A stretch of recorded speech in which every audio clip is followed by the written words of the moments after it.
Alright guys, आपकी simulated rank आ चुकी है। बट आपके सिमुलेटेड रैंक से रिलेटेड बहुत सारे डाउट है कि इस रैंक पे आपका एडमिशन होगा कि नहीं होगा, क्या सेफ रैंक रहेगी। तो जितने भी आपके सारे डाउट हो जाते हैं इस वीडियो में हम सारे क्लियर करते हैं। देखो, सबसे पहले ये समझते हैं सिमुलेटेड रैंक से आपको ये तो पता चलेगा कि आप कितने पोजीशन पे स्टैंड आउट कर रहे हो। मतलब जो भी आपकी रैंक आ रही है, सपोज आपकी रैंक आ रही है 700, तो आपको ये पता चलेगा जितने उस कोर्स में स्टूडेंट है आप 700 पोजीशन पे और 699 मतलब 699 बच्चे आपसे ज्यादा स्कोर ला रहे हैं। भले एक स्कोर ज्यादा ला रहे हो, आधा स्कोर ज्यादा ला रहे हो, 2 स्कोर ज्यादा ला रहे हो, मतलब 699 बच्चे आपसे अभी ज्यादा स्कोर ला रहे हैं। तो सबसे पहली बात तो ये है कि आपको रैंक से इतना पता चलेगा कि आप कौन सी पोजीशन पे और कितने बच्चों से आप आगे और आपसे कितने बच्चे आगे। मेन आपका डाउट बन रहा है कि इस रैंक पे मेरा एडमिशन होगा कि नहीं होगा। आपको लगेगा भाई मेरी 7000 रैंक आ रही है, मेरी 2000 रैंक आ रही है, सीट तो मान लो 500 ही है या सीट 1000 ही है, या आपको लग रहा है कि मेरी रैंक 500 आ रही है बट इस नॉर्थ कैंपस में तो भाई 400 सीट है, 300 सीट है, तो मेरा एडमिशन कैसे होगा। इस चीज का डाउट आपको क्लियर करता हूँ, अच्छे से समझाता हूँ, ध्यान से समझना कि देखो, आपने जो कोर्स फिल किया है उसमें मान लो आपकी रैंक आ रही है 600 रैंक आ रही है और आपको लगेगा सीट तो 400 ही है नॉर्थ कैंपस में। बट रियल में क्या है, वो जो कोर्स आपकी जिसमें 600 रैंक आ रही है उस कोर्स को कितने सारे बच्चों ने फिल किया है। जैसे आपने फिजिक्स ऑनर्स फिल किया है, केमिस्ट्री ऑनर्स फिल किया है, मैथ ऑनर्स फिल किया है, स्टैट ऑनर्स फिल किया है, तो बाकी बच्चों ने भी तो फिजिक्स केमिस्ट्री स्टैट मैथ, मतलब एक ही बच्चे ने कितने सारे कोर्सेज फिल किए, उसने भी तो कितने सारे मल्टीपल कोर्स फिल किए, उसने भी कंपटीशन बढ़ाया, कंपटीशन भी बढ़ाया और इस हिसाब से रैंक भी आपको ज्यादा देखने को मिलेगी क्योंकि इतने स्टूडेंट की वजह से इतनी रैंक का डिफरेंस आ रहा है। पॉइंट आपको ये समझना है कि जिसमें भी आपका एडमिशन होगा किसी एक ही कोर्स में एडमिशन होगा, बाकी जितने भी कोर्सेज होंगे उससे तो उसकी लिस्ट काउंट नहीं होगी। क्योंकि मान लो आपको पोल साइंस ऑनर्स में एडमिशन हो जाता है तो history honours, sociology honours, geography honours, इसमें तो आपका काउंट नहीं होगा। और सबका एडमिशन तो सेम कोर्स में नहीं होगा। मान लो आपको चाहिए फिजिक्स केमिस्ट्री मैथ, आपने ऐड किया, आपको लगेगा मेरी तो इतनी रैंक आ रही है। आपको ये समझना है फिजिक्स में उसका एडमिशन हो जाता है तो मान लो केमिस्ट्री और मैथ से तो वो हट जाता है ना। तो ऐसे कितने सारे स्टूडेंट होगा जिनको मान लो दूसरी प्रेफरेंस मिलेगी या दूसरा कोर्स मिलेगा, बेसिक सी बात है।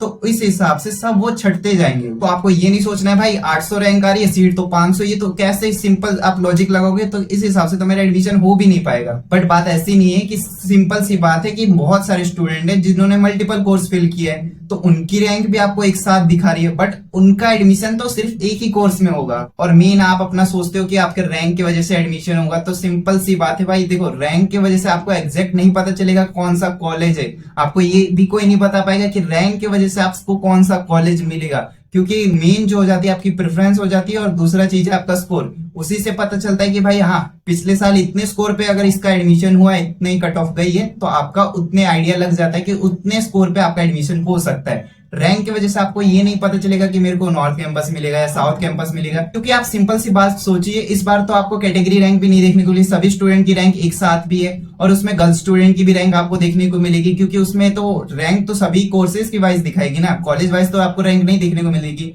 कि आपको कोर्स में रैंक देखने को मिलेगी। तो उसमें गर्ल्स भी होंगे, सभी कैटेगरी के स्टूडेंट भी होंगे, तो सबका कंपटीशन तो एक जगह इक्वल नहीं हो सकता ना। तो आपको ये नहीं बता सकता है कोई भी कि रैंक की वजह से आपको कौन सा कॉलेज मिलेगा। देखो, आपको एक और काम की चीज बताता हूँ, आपको ये तो नहीं करना है भाई कि आप पैसे देके चेक करवा रहे हो कि आपको कहाँ कॉलेज मिल सकता है। बस आपको कॉलेज अपना पता चल जाए, रैंक की वजह से आपको ये चीजें नहीं पता चलती हैं। मेन जो होगा आपका स्कोर होगा कि स्कोर के बेसिस पे आपका एडमिशन होगा। और देखो, अगर आपका रैंक कुछ भी आ रहा है तो ऐसा नहीं कि उसके वजह से आप प्रेफरेंस में अपनी चेंजेस कर दो, आपको प्रेफरेंस में चेंज नहीं करनी होती है। जो सिंपल रूल होता है, जो सिमुलेटेड रैंक से पहले रूल था कि मतलब जो टॉप चीजों का कॉम्बिनेशन हो जाता है उसको बनाना है, फिर टॉप से लेके बॉटम तक आपको आना। अगर आपने प्रेफरेंस अगर गलत बनाई थी तो उसको आपको सही करना होता है, ये नहीं कि रैंक देख के आप अपनी प्रेफरेंस सही करते हो। देखो यार, सिंपल सी बात है, रैंक से नहीं पता चलता है कि आपका कौन सा कॉलेज मिलेगा, और रैंक से आपको इतना तो पता चलेगा कि आप कितने पोजीशन पे हो, आपसे कितने ज्यादा स्कोर कर रहे हैं स्टूडेंट। मेन हो जाता है आपको, अगर स्कोर आपका आ गया है तो आपको स्कोर से ही पता चल जाएगा कि कौन सा कैंपस मिल सकता है, क्योंकि रैंक से अब आपको तो पता ही चल गया इतने सारे स्टूडेंट हैं वो सभी कोर्सेज फिल करेंगे। मान लो मैं भी फिजिक्स ऑनर्स फिल कर रहा हूँ, केमिस्ट्री मैथ स्टैट ये सब चारों पांचों कोर्स फिल कर रहा हूँ साइंस के, तो आप भी तो फिल करोगे, आपका दोस्त भी करेगा, या जितने भी इंडिया में स्टूडेंट हो जाते हैं वो भी अपने चांस बनाने के लिए सभी कोर्सेज फिल करेंगे। बट उनका एडमिशन तो एक ही कोर्स में होगा, तो इस वजह से वो सारे कोर्सेज से हटते जाएंगे और आपका चांस होगा कि आपका भी एडमिशन होगा। जो भी हो जाता है आपको प्रेफरेंस के अकॉर्डिंग ही मिलेगा, मतलब जितना भी आप स्कोर हो जा रहा है उसके अकॉर्डिंग आपकी बेस्ट कॉलेज कोर्स ही आपको मिलेगा। ऑलराइट गाइस, रैंक की टेंशन मत लो। सबसे इंपॉर्टेंट चीज है, आपको पता है कि आपका स्कोर हो जाता है, आपकी कैटेगरी हो जाती है और सबसे राइट आपकी प्रेफरेंस हो जाती है। अगर आपने सही राइट प्रेफरेंस बनाई है तो आपके स्कोर के अकॉर्डिंग आपको बेस्ट प्रेफरेंस मिलेगी। एक और चीज आपको बताना है कि आपको इस चीज में कहीं पे भी पैसे लगाने की जरूरत नहीं कि आप रैंक चेक करवा के अपने कॉलेज या पता करना चाह रहे हो, तो इस चीज का कोई भी मतलब नहीं बनता है। आपका स्कोर आया, आपने प्रेफरेंस के बारे में रिसर्च किया और आपने सही से प्रेफरेंस सबमिट कर दिए तो आपको बेस्ट और सही प्रेफरेंस मिलेगी। तो आई होप आपके सारे डाउट क्लियर हो गए होंगे। अगर कोई भी डाउट रह जाता है तो कमेंट बॉक्स में पूछ सकते हैं। वीडियो अच्छी लगी तो वीडियो को लाइक कर देना, चैनल पे तो प्लीज चैनल को सब्सक्राइब कर देना। मिलते हैं आपसे अगली वीडियो में किसी नए टॉपिक के साथ, तब तक के लिए goodbye and take care.